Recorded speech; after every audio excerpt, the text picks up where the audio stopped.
हो गया खरी हो हमर यार मनावा तो एक बेर बात कर लगे हो गया खरी हो हमर यार मनावा तो एक बेर बात कर लगे हो गे सोना यारवा हो भरती पटनवा में आके मुलाकात कर लेगे आगे सोना यारवा हो भरती पटनवा में आके मुलाकात कर लेगे आगे चली जाइबौ छोड़ी के दुनिया विदाई अपने हाथ कर लेगे आगे सोना यारवा हो भरती पटनवा में आके मुलाकात कर लेगे आगे सोना यारवा हो भरती पटनवा में आके मुलाकात कर लेगे।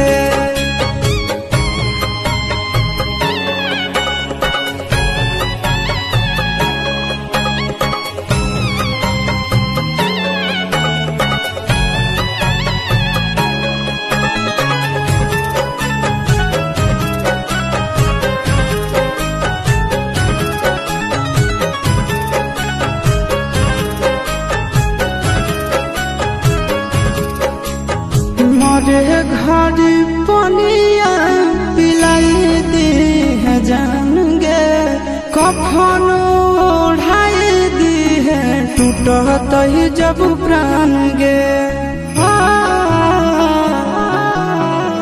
मरे घर पनिया पिलाई दी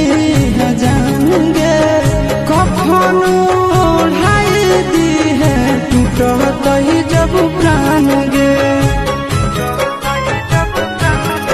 हगे हमारा से तोरा जाती प्यार होता भेंट साथ छात कर लगे हगे सोना यारवा हो भरती पटनवा में आके मुलाकात कर लेगे हगे सोना यारवा हो भरती पटनवा में आके मुलाकात कर लेगे।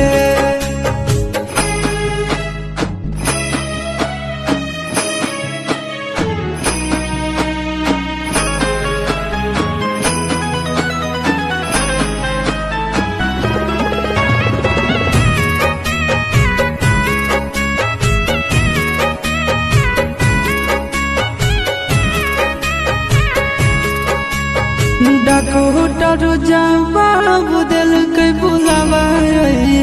मौत के